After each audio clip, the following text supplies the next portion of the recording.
Ok. Bueno, empezamos a trabajar con lo que era en historia argentina, ¿sí? Y después vamos a ir haciendo algunos paralelismos y traer otros temas que vimos en historia mundial. Pero bueno, lo que yo quiero trabajar es con historia argentina, porque bueno, hoy les voy a enviar un trabajo que es muy pequeño. El trabajo que les voy a enviar hoy es sobre la ley Sáenz Peña, que es la reforma electoral, ¿sí? Pero para poder hablar de la ley Sáenz Peña es necesario volver atrás con lo que es básicamente el régimen conservador, ¿sí? ¿Y qué era este régimen conservador? ¿Sí? Es un régimen, ¿sí?, que se dio entre los años 1880 y 1916 en nuestro país, ¿sí? Donde únicamente, chicos, si grábenselo bien en la cabeza, gobernó la clase alta argentina, ¿sí? La que tenía plata y la que tenía poder político, ¿sí? ¿Hasta acá se entiende?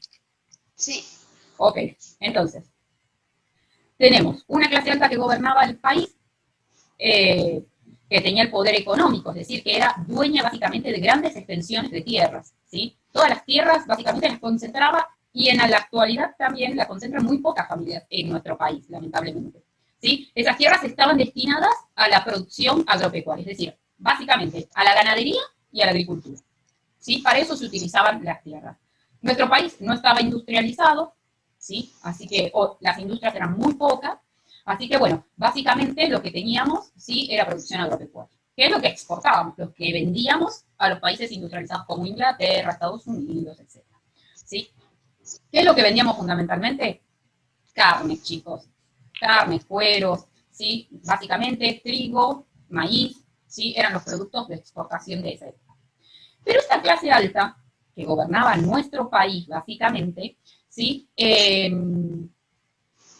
Lo que quería era permanecer en el gobierno, quedarse indefinidamente en el gobierno, ¿sí? ¿Y cómo lo hacía?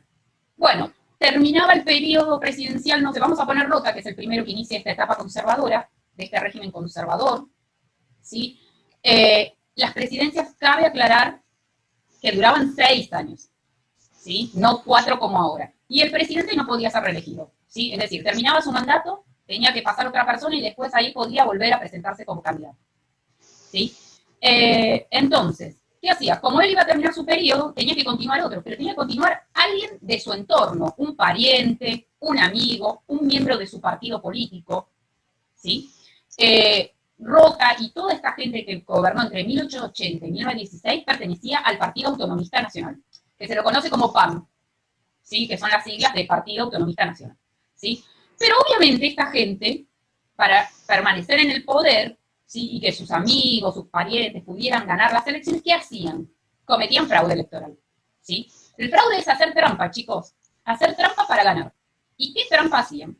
Bueno, por ejemplo, votaba una persona en varios lugares a la vez, ¿sí? Y esto sucedía básicamente, ¿por qué? Porque no había un padrón electoral, ¿sí? ¿Alguno de ustedes votó? No. ¿No? ¿Ninguno votó? Bueno, Yo cuando les toque el turno de votar, ustedes no se van a voté, tener profe. que fijarse en un padrón electoral, que es el listado donde van a figurar con su nombre y apellido y el colegio donde votan, ¿sí? Ese es el padrón, ¿sí? En ese momento no había un padrón electoral, ¿sí? Entonces, ¿sí? Se confeccionaba a mano, no había un registro como, digamos, este padrón electoral con el que nosotros votamos ahora se hace en base al registro civil, a los nacimientos, a las edades y todo eso. En ese momento no había, ¿sí? Entonces se hacía manualmente, ¿sí? Y lo hacía un organismo que era del gobierno, ¿sí? Del que gobernaba. Entonces ponía quien quería, ¿sí? Entonces, vamos a ponerle, por ejemplo, Maya Ábalos votaba en 3 lugares diferentes, ¿sí? Entonces tenía 3 votos ya de esa persona que era amigo de ellos. Después hacían votar a los muertos, es decir, utilizaban los documentos de personas muertas para poder votar. Compraban votos, que eso no es nada nuevo. Después evitaban que los opositores políticos vayan a votar, ¿sí? Les pegaban, los encerraban, ¿sí? Bueno, esas son algunas de las estrategias de fraude que utilizaron para ganar las elecciones, ¿sí? Para quedarse en el poder. ¿Se entiende hasta acá más o menos? Es complicado no verle las caras a todos. Bueno, entonces, básicamente, ¿sí? Tenían debido a este fraude que ellos utilizaban para quedarse en el poder, ¿sí? Obviamente tenían un montón de conflictos y sobre todo con la clase media, ¿sí? Porque tenemos la clase alta, que era la que gobernaba, la clase media, que era la clase, ¿sí?, que se enfrentaba con la clase alta porque también quería participar en la política y no lo dejaban, ¿sí? Y de ahí va a surgir un partido muy importante que va a ser la Unión Cívica Radical, ¿sí? Que después, ¿sí?, con la reforma electoral que vamos a ver hoy, se va a quedar con el poder, ¿sí? En 1916 va a empezar, ¿sí?, a gobernar, ¿sí? Hipólito Yrigoyen se va a presentar a elecciones y en el año 1916 las gana y es electo presidente. Pero bueno, eso es más adelante. Y tenemos una clase baja, ¿sí? Porque la clase baja, ¿sí?, también era parte del país. ¿Y quién era esa clase baja? Eran los trabajadores, ¿sí? Y básicamente inmigrantes que habían llegado a nuestro país. ¿Por qué? Porque nuestro país no estaba densamente poblado, ¿sí? No había mucha población en nuestro país. Entonces, para el modelo económico que quería implementar esta clase alta, que era este modelo agroexportador de producir materias primas y alimentos de carne, trigo, maíz, cuero, lo que sea, necesitaba gente para laburar, ¿sí? Para trabajar en el campo, con las vacas, con las ovejas, con lo que sea, necesitaba gente. Y acá no la había. Entonces, ¿de dónde sacamos esa gente? ¿Qué hicieron? Fomentaron la inmigración. Pero lo que ellos querían era que vinieran los, básicamente, europeos, pero los europeos de clase media alta. Pero a nuestro país no llegó esa clase media y alta europea, sino llegó la clase baja, trabajadores que venían perseguidos por cuestiones políticas, ideológicas, las guerras. Acuérdense que en 1914 empieza la Primera Guerra Mundial y muchos europeos se van de Europa por la falta de alimentos, por los bombardeos. Y bueno, Argentina era como, voy allá, me hago unos pesos, unos cuantos pesos, porque obviamente nuestro gobierno les decía que acá iban a tener tierras, trabajo, vivienda, bla, bla, bla, bla. Y esa gente cuando llegaba acá no encontraba nada de eso, ¿sí? Le prometían el oro y el moro. Y cuando llegaban, lo único que le daban 4 días para que se queden en el hotel del inmigrante, que está en lo que es ahora Puerto Madero, esa zona, imagínense. Les daban 4 días ahí y después les decían, bueno, chicos, chao, váyanse. Fíjense qué van a hacer, ¿sí? Bueno, algunos se quedaron en Buenos Aires, que es toda la zona básicamente de La Boca. Si fueron a La Boca, ¿alguno conoce La Boca? Caminito, toda esa zona. Yo no. Bueno, si tienen o la posibilidad de googlearlo o de alguna vez ir, bueno, esas zonas todas de inmigrantes eran. ¿Por qué? Porque ahí trabajaban muchos italianos, por ejemplo, españoles, ¿sí? Y que trabajaban en el puerto descargando bolsas, porque eso no se hacía como es actualmente con maquinaria. Se bajaba bolsa por bolsa de los barcos y se subía bolsa por bolsa. Entonces demandaban mucha mano de obra. Bueno, la mayor parte de italianos, españoles se quedó en Buenos Aires, ¿sí? Pero muchas otras colectividades como turcos se fueron para Santiago, Tucumán, el noroeste argentino, Salta, Jujuy. Alemanes se fueron muchos para Misiones, Entre Ríos. Galeses, algunos se fueron para el sur, ¿sí? Digamos que la inmigración fue buscando distintos provincias para instalarse. Pero la mayor parte se concentró en Buenos Aires porque, obviamente, estaba toda la actividad económica principal, ¿sí? Y además hay algo que es importante, chicos, está el puerto de Buenos Aires. Y como vieron ustedes, y yo les pregunté, les hice una pregunta con respecto al ferrocarril, no sé si se acuerdan, ¿sí? ¿Qué importancia tenía el ferrocarril en este modelo agroexportador? Y la importancia del ferrocarril es, ustedes habrán visto el mapa, la cantidad de vías férreas que tiene nuestro país y que lamentablemente, debido a las malas políticas económicas, ¿sí?, se han dejado de utilizar, ¿sí? ¿Por qué? Porque esas líneas ferroviarias se instalaron para trasladar las materias primas, los alimentos, para trasladar a las personas desde el interior del país, desde cualquier provincia, Córdoba, Tucumán, Entre Ríos, La Pampa, Mendoza, lo que sea, de cualquiera de esas provincias, hacia el puerto de Buenos Aires. ¿Por qué?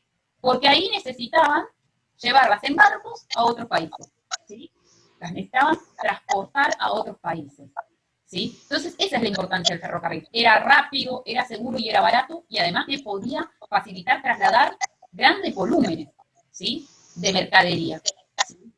Entonces, eso era fundamental, ¿sí?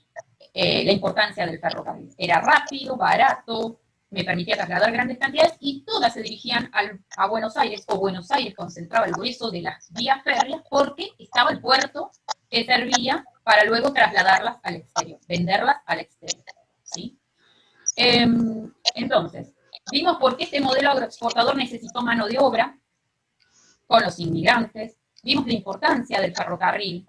Esos ferrocarriles, La estación de Calzada, calculo que la conocen. Sí. Sí. Bueno. No, profe, ¿Cómo que no? ¿Quién dice no, profe? Por favor. soy. Ay, ¿Me extrañó? ¿cómo no conoce la estación de Calzada? Ah, sí. Ah, bueno, por favor. Bueno. La estación de Calzada, la de mármol, todas las que están hasta Constitución, chicos, todas están construidas por los ingleses. ¿Sí? Son modelos, al igual que la estación Constitución, si fueron, es un calco de las estaciones inglesas. ¿Sí? ¿Por qué? Porque los ingleses fueron los que nos prestaron plata, ¿sí? Argentina no tenía mucha plata para hacer, para instalar los ferrocarriles, para construir, mejorar el puerto, para hacer caminos, etcétera. Entonces, cuando uno no tiene plata, pide prestada, ¿sí? Generalmente un banco. Yo me quiero ir a comprar una casa, ¿qué hago? Voy al banco y pido un préstamo. Bueno, los países hacen lo mismo. Cuando no tienen plata, tienen que ir a otro país, a otro banco internacional que le preste plata. Argentina pidió plata prestada a los bancos ingleses. ¿Por qué, chicos, del recalco este? Porque en ese momento Inglaterra era la potencia mundial. Lo que es ahora Estados Unidos, ¿sí? En ese momento eran los ingleses, ¿sí? Antes de la Primera Guerra Mundial. Entonces, bueno, le pedimos plata a los ingleses para construir los ferrocarriles. Y además ellos nos vendieron los ferrocarriles en la instalación, porque había que instalar las vías, traer los vagones, armarlos, etcétera, etcétera. Todo eso lo hicieron los ingleses, ¿sí? Entonces, bueno, era un negocio redondo para ellos. Imagínense, nos dieron la plata, nos vendieron encima los ferrocarriles, le volvía la plata, era un combo perfecto para ellos. Bueno, entonces tenemos los ferrocarriles, tenemos la mano de obra, que fue con los inmigrantes, nos falta, bueno, los préstamos, y nos faltó las tierras, ¿sí? ¿Se acuerdan que yo les pedí información sobre la campaña al desierto? Sí. Bueno, la campaña al desierto, después les remarqué porque muchos me pusieron sobre Rosa. Sí, Rosa fue uno de los primeros que realizó una campaña al desierto. Pero como nosotros estábamos viendo el periodo 1880, la campaña al desierto se hizo hacia fines de 1880, ¿sí? Se la suele llamar así, desierto no porque haya desiertos de arena en nuestro país, ¿sí? Se la llamó desierto porque esas tierras que eran desde parte de Buenos Aires, La Pampa, Río Negro, Chubut, Santa Cruz, Tierra del Fuego, ¿sí? Estaban pobladas por pueblos originarios, ¿sí? No por el hombre blanco. El hombre blanco no vivía en esas tierras, ¿sí?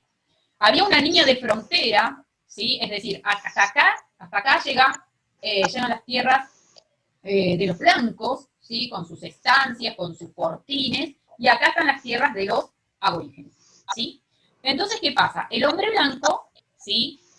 ¿Qué quería? Tierras. Necesitaba esas tierras donde vivían estos pueblos originarios, ¿sí?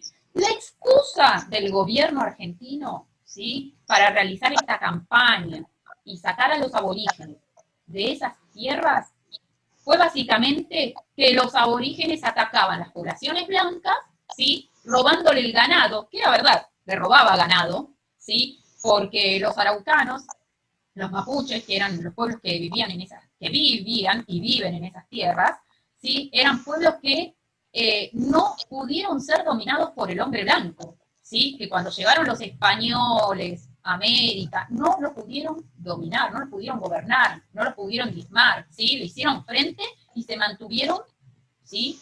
En sus tierras y dominándolas. Entonces, seguían, obviamente, aprendieron además a manejar muy bien el caballo. Entonces, ¿qué hacían? Atacaban las estancias, se robaban el ganado, ya sea caballos o vacas, y se las llevaban y las vendían a otros lugares, ¿sí? También se robaban mujeres como premio para sus caciques. Entonces, bueno, la primera campaña que se hizo sí es la de Rosas, donde Rosas en 1833, 1834, rescató mujeres cautivas, que se le dicen esas mujeres que fueron secuestradas, hizo tratados con algunos pueblos aborígenes para que no ataquen más a las estancias, a las poblaciones de los hombres blancos, ¿sí? Entonces, básicamente logró mantener cierta tranquilidad en el área de frontera, pero después los pueblos aborígenes, cuando terminó Rosa su mandato, volvieron a atacar a las poblaciones blancas, ¿sí? A las estancias. Entonces ahí, ¿qué dijo el gobierno argentino? Dice, tenemos que terminar con esto, ¿sí? Pero el objetivo en realidad era las tierras para incorporarlas al modelo agroexportador, es decir, para que esas tierras se utilicen para criar animales. Eso es lo que querían. ¿Y qué le decían a los soldados? Bueno, si vos vas a pelear, te damos tantas tierras. Bueno, el tipo iba, el soldado iba, peleaba, ganaron, le dieron tierras. ¿Le servía al soldado algo esas tierras? ¿Qué hago yo con estas tierras? Nada, no me sirven, yo quiero plata. Entonces, ¿qué hacía? Venía uno y decía, mira, yo te las compro por tanto, ¿te sirve? Sí, sí, me sirve, bueno, toma, te quedas con las tierras. Y esa gente que le compró un poco a este, un poco al otro soldado, al otro, se quedó con grandes extensiones, grandes cantidades de tierras, básicamente, ¿sí? Que le sirvieron para criar vacas u ovejas, cualquiera de los dos tipos de ganado. Pero antes de esto, ¿sí? Antes de quedarse con las tierras, los que llevaron la campaña fueron, por un lado, Alsina y por el otro lado, Roca. Alsina tenía una postura de contención, ¿sí? De que los aborígenes estén del otro lado y no molesten, ¿sí? ¿Qué se le ocurrió? Dijo, bueno, me voy a poner a hacer una zanja. Hago una zanja enorme, cosa que los aborígenes, si se quieren llevar el ganado, no van a poder. Ellos pueden ser que pasen con los caballos, pero las vacas no van a poder bajar, pero no van a poder subir. Así que esa fue la idea de Alsina. Una idea loquísima, que no pudo concretarla, porque, bueno, falleció antes de tiempo, y además porque tardaba muchísimo tiempo en la construcción, en cavar esa zanja, que era enorme, y que en algunas partes de Buenos Aires todavía se ve esa zanja, ¿sí? Es como un gran arroyo, ¿vieron cuando ven un arroyo? Bueno, lo mismo, imposible que un animal baje y suba por ese arroyo. Entonces, bueno, después vino Roca, que es el señor que está en el billete de 100 pesos, chicos, que está atrás de la campaña, lo que se ve atrás de la campaña, al desierto. ¿Qué hizo Roca? Dijo, no, a mí no me vengas con la zanja, yo lo que voy a hacer acá es meterle tiro a todos, no me interesa. Compró fusiles Remington, que eran los mismos que hubiera usado Estados Unidos en combatir a los aborígenes de su país, porque Estados Unidos mató gran parte de su población aborigen, ¿sí? De sus pueblos originarios, para quedarse con las tierras, obviamente, y utilizó este fusil. Roca hizo lo mismo, ¿sí? Utilizó el fusil, obviamente, para terminar con los pueblos aborígenes, ¿sí? ¿Cuál fue el resultado de esta campaña? Bueno, que Roca quedó como una gran figura dentro de la política argentina, que se logró extender el área de frontera, que miles de aborígenes perdieron la vida, muchos de ellos fueron trasladados a otras zonas lejanas para que no molesten al hombre blanco, y otros fueron llevados a distintas partes del país, ¿sí? Lamentablemente fue horrible esa campaña, ¿sí? Por lo cual hoy se replantea el papel de Roca en la historia, ¿sí? Resultado de esa campaña. Así que bueno, básicamente tenemos esto. Entre 1880 y 1886, obviamente, ¿quién es elegido presidente? El señor Roca, ¿sí? Debido a esa fama que tuvo con la campaña del desierto. ¿Me escuchan bien, gente? Sí. ¿Voy muy rápido? Si voy muy rápido, me avisan, ¿sí? Por las dudas, chicos, porque yo voy muy rápido a veces. Y, a ver, buen día. Pueden apagar los audios, dice Macarena, que no la puedo escuchar a la profe. ¿Tienen todos el audio apagado? Desactiven sus audios, así me escuchan. Y cualquier cosa, después cuando vienen las preguntas, preguntamos o por el chat o levantan la manita. No veo las manitos, pero bueno, me escriben por acá quién quiere preguntar y cosas. Se está quedando sin tiempo, dice. Bueno, cualquier cosa volvemos a entrar, chicos. ¿Sí? ¿Volvemos a entrar? Si nos quedamos sin tiempo, vuelvan a entrar. Sí. No, profe, como es la primera reunión que hace, le regalaron tiempo. Ay, qué bueno. Sabes que yo soy muy mala en todo esto. Yo no me llevo muy bien con la tecnología, chicos. Yo amo el pizarrón y la tiza, y estar en el aula. Realmente esto para mí es catastrófico. No, sí, ya sabemos, supongo. Ah, bueno, ya usted me conoce, ¿no? Sí. Sí. Bueno, se la extraña. Extraño a su compañera también, al quinto. Extraño realmente muchísimo. Sí, si no, ¿con qué me río? No, ¿Qué yo le hago por suerte no chiste? extraño a ningún profe ni nada. Ay, bueno, yo pensé que me extrañaba. Bueno, ahora No, voy a sí, poner... profe. Va, no sé, ahora no te creo. Bueno, chicos, a ver. Con respecto a la campaña del desierto, bueno, el que salió beneficiado políticamente Roca, y Roca asume la presidencia, ¿sí? En su presidencia, obviamente, se caracterizó por la paz y la administración. Vieron que uno de los lemas de él, el lema de él era paz y administración.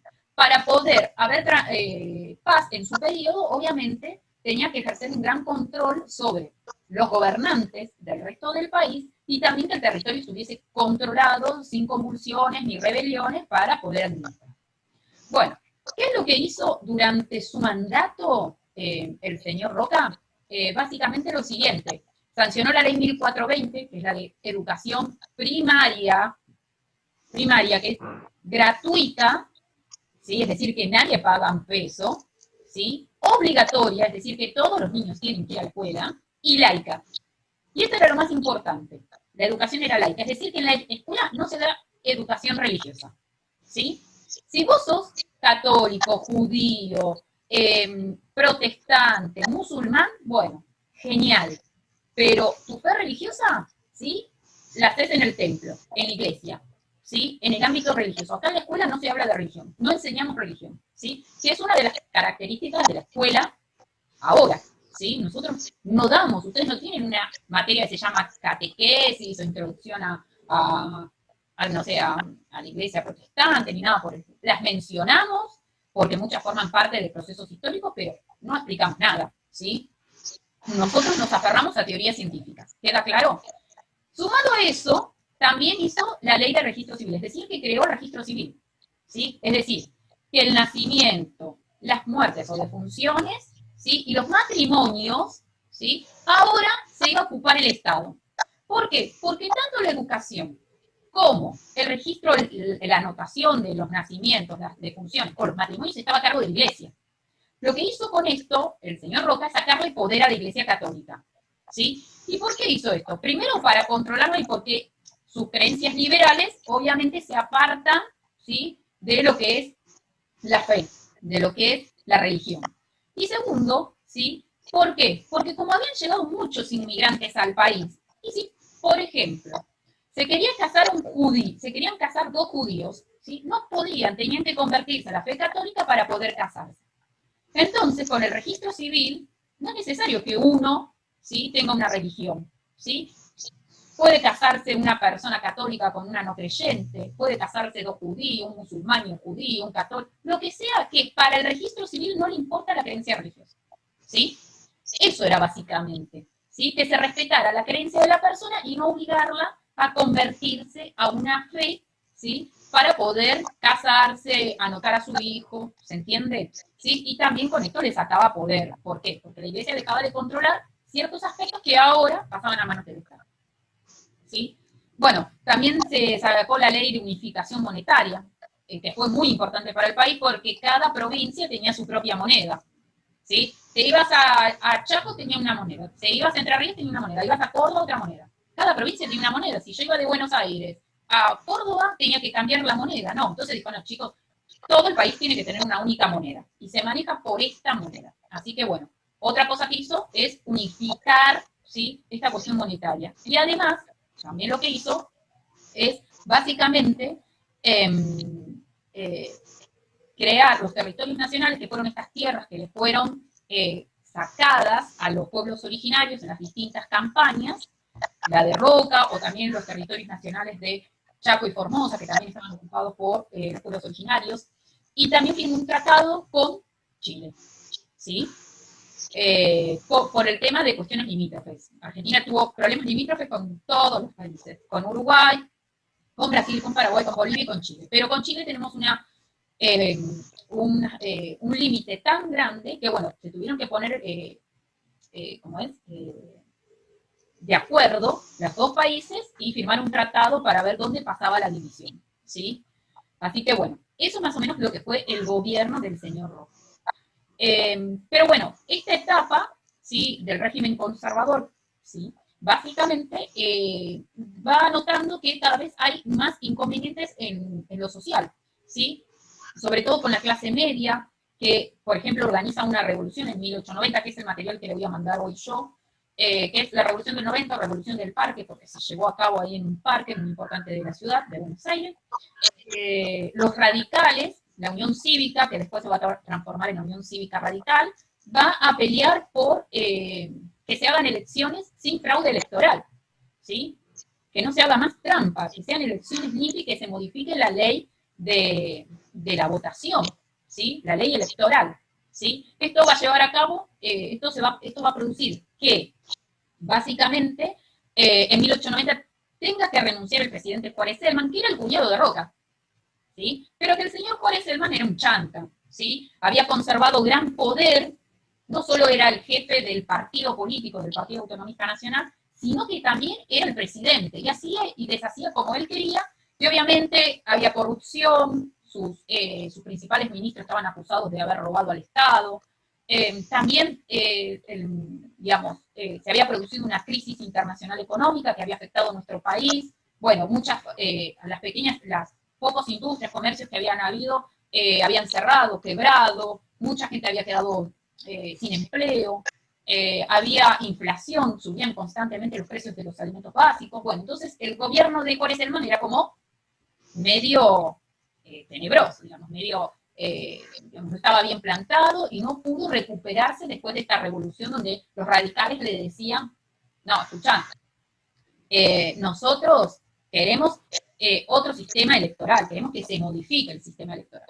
Bueno, debido a estas revoluciones y otras que hubo más adelante, lograron, el presidente Sáenz Peña, ¿sí? Logró realizar una modificación a la ley, ¿sí? ¿Por qué? Porque el voto antes de la ley Sáenz Peña era cantado. Es decir, que yo iba a la mesa electoral y decía, yo voto a Roca, ¿sí? Adelante de todo el mundo lo tenía que decir, ¿sí? Y ahora el voto, ¿cómo es?